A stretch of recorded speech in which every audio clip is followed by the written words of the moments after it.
Hello दोस्तों, नमस्कार। आप लोगों के लिए मैं एक कहानी और लेकर आ गया हूँ जो बाबा खाटू श्याम जी के बारे में है। कहा जाता है कि बिहारी के सहारे हैं। उनके दरबार में आने वाले हर भक्त की कोई ना कोई कहानी जरूर होती है। तो ऐसी ही कहानी मैं आप लोगों के लिए लेकर आया हूँ। तो इसको जरूर सुनिएगा, आपके मन को शांति पहुँचाएगी। तो चलिए शुरू करते हैं। किसी के साथ कोई चमत्कार होता है तो किसी भक्त के बिगड़े हुए काम ऐसे बन जाते हैं जो असंभव थे। ऐसे ही बाबा के किस्सों में एक सच्चा किस्सा हम आपको बताने जा रहे हैं। ये घटना 2022 की है। दिल्ली के मंगोलपुरी इलाके में मधु जी अपनी छोटी सी बेटी काजल के साथ रहती थी। पिछले साल कोरोना की वजह से उनके पति का देहांत हो गया था। पति के मर जाने के बाद ससुराल वालों का रवैया बदल गया। मधु के सास ससुर और देवर जेठ सब ये चाहते थे कि वह किसी तरह यहाँ से चली जाए, उसे प्रॉपर्टी में हिस्सा ना देना पड़े। मधु को ये सब बातें समझ में आ रही थी। वह बुरा भला सुनकर भी किसी तरह वहाँ अपनी बच्ची की खातिर रह रही थी। लेकिन एक दिन उसके ससुर ने साफ साफ कह दिया, बहू तुम अपने पीहर चली जाओ, तुम्हारा खर्चा कौन उठाएगा। वैसे इस लड़की की पढ़ाई और इसकी शादी की जिम्मेदारी उठाना हमारे बस की बात नहीं है। उनकी बात का समर्थन करते हुए सबने मिलकर मधु को घर से बाहर निकाल दिया। मधु के पीहर में उसके भैया भाभी खुद एक छोटे से किराए के मकान में रहते थे, इसलिए वह वहां भी नहीं जा सकते थे। लेकिन वह मजबूरी में अपने भाई के घर पहुंच जाती है। वह अपने भैया से कहती है, हे भैया मुझे कुछ दिन यहाँ रहने दो, फिर मैं कोई काम ढूंढ लूँगी और रहने का इंतजाम कर लूँगी। भाई मान जाता है। मधु काजल के साथ वहाँ रहने लग जाती है।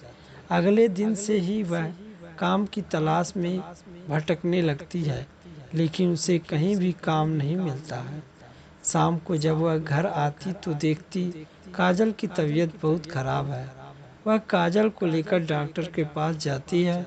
डॉक्टर काजल का चेकअप करता है और कहता है, इसमें खून की कमी है, इसके खाने पीने का अच्छे से ध्यान रखो, फल खिलाओ और साथ में दवाइयाँ लिख रहा हूँ, समय समय पर देना। मधु के पास कुछ पैसे थे। वह काजल को घर पर छोड़कर केमिस्ट की दुकान पर जाती थी। केमिस्ट पर्चे को देखकर कहता है, ये सारी दवाइयाँ मिलाकर 500 रुपये की है। मधु के पास केवल 200 रुपये थे। वह केमिस्ट से दवाई उधार देने के लिए कहती है, लेकिन वह मना कर देता है। पर्चा वापस लेकर मधु घर की ओर चल देती है। रास्ते में एक बंद दुकान की सीढ़ियों पर बैठकर वह अपने भाग्य को रोने लगती है। तभी उसे कहीं से भजनों की आवाज आती है। मधु उस भजन की ओर चल देती है। बराबर वाली गली में खाटू श्याम जी का कीर्तन हो रहा था। वह रोते रोते वहां जाकर बैठ जाती है। सामने श्याम बाबा की मूर्ति को देखकर रोने लगती है। भजन सुनते सुनते वो भूल जाती है कि वह तो दवाई लेने निकली थी। सब हारे के सहारे की जय जयकार कर रहे थे, लेकिन मधु इस सब से बेखबर बस रोए जा रही थी। बैठे बैठे कब घंटों बीत गए उसे जरा भी पता नहीं लगा। जब कीर्तन खत्म हो गया तो प्रसाद बांटा जा रहा था। मधु ने भी प्रसाद लिया। वह प्रसाद लेकर खाटू श्याम जी की मूर्ति के पास गई। उसने बाबा के चरणों में सर झुकाया। रोते हुए उसने बाबा से अपनी बेटी के लिए प्रार्थना की। जब वह कीर्तन से बाहर निकल रही थी तो उसकी दवाई की याद आई। पर्चा देखा, एक हाथ में प्रसाद था, लेकिन वह 200 रुपये कहीं नहीं दिखे। फिर उसे याद आया कि वे पैसे तो उसके हाथ से बाबा के चरणों में गिर गए थे। मधु घबरा गई। अब मेरी बेटी का क्या होगा, यह सोचकर वह रोने लगी। पैसे वापस मांग भी नहीं सकती थी। वहाँ तो बहुत से लोग पैसे चढ़ा रहे थे। वहीं खड़े खड़े रोने लगी। फिर मुड़कर घर की ओर चल दी। तभी उसे किसी ने आवाज़ दी। मधु ने पलट कर देखा। एक आदमी जो प्रसाद बांट रहा था वह उसके पास आया। बोला, बहन, मैं तुम्हें बहुत देर से देख रहा हूँ। तुम जब से आई हो रो ही रही हो, क्या बात है? मधु ने कहा, कुछ नहीं, और वो चल दी। लेकिन उसने उस आदमी से कहा, बहन, मैं तो समझ रहा था तुम बाबा के गुणगान सुनकर खुशी में रो रही हो, लेकिन लगता है बात कुछ और है। मुझे बताओ, तुम कौन हो? ये कीर्तन मैंने ही करवाया है। बाबा के दरबार से कोई निराश जाए या सही नहीं है। बताओ क्या परेशानी है? मधु ने रोते हुए उसे सारी बात बता दी। तब उस आदमी ने कहा, काम कर रहे एक लड़के को बुलाया। मधु के हाथ से पर्चा लेकर उसे दिया। 1,000 रुपये दिया और कहा, इस पर्चे की दवाइयाँ और बाकी पैसों के फल लेकर आओ। उसे भेजकर उस आदमी ने कहा, बहन, जब तुम निराश हो गई तभी तुमने बाबा के भजन सुने, जिसे सुनकर तुम यहाँ आई। बस समझो, बाबा ने तुम्हें बुलाया है। चिंता मत करो, कल तुम आकर मुझसे मिलना। बाबा की कृपा से मेरी बहुत बड़ी फैक्ट्री है, जिसमें तुम्हारे जैसी बहनें काम करती हैं।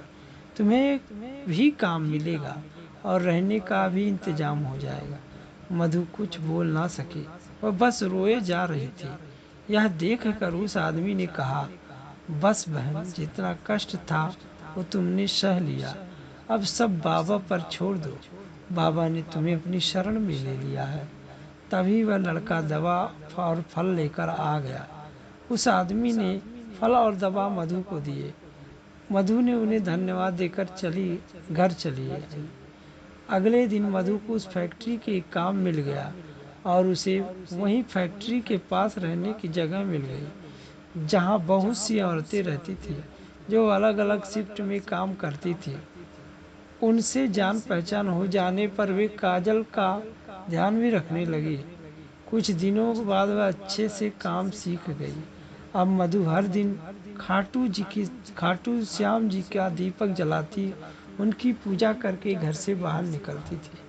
6 महीने बाद उसे पता चला कि उस फैक्ट्री की ओर से बस में सबको खाटू श्याम जी ले जाया जा रहा है। वह बहुत खुश हुई। काजल को साथ लेकर वह खाटू श्याम जी के मंदिर पहुंच गई। लाइन में लगे रहे उसे बहुत देर हो गई। जब वह बाबा के सामने पहुंची तो उसके आंखों में आंसू बह रहे थे। बाबा ने बिना मांगे उसकी सारी परेशानी हल कर दी थी। बाबा के दर्शन करके वह बाहर आई। उसका मन बहुत शांत था। बस उसने मन बनाया कि वह हर महीने खाटू श्याम जी जाया करेगी। फैक्ट्री में मेहनत करते करते उसकी तरक्की होती रही और वह सुपरवाइजर बन गई। कुछ दिन बाद श्याम बाबा की कृपा से उसने काजल का दाखिला बहुत अच्छे स्कूल में करा दिया। बाबा किसी न किसी रूप में मदद करने अवश्य आते हैं। श्याम बाबा कभी भी अपने भक्तों को निराश नहीं होने देते हैं। जय श्री श्याम। जय श्री श्याम। कैसी लगी कहानी भक्तों? आप लोग ज़रूर बताइएगा, कमेंट और शेयर करिएगा। जय बाबा खाटू श्याम की।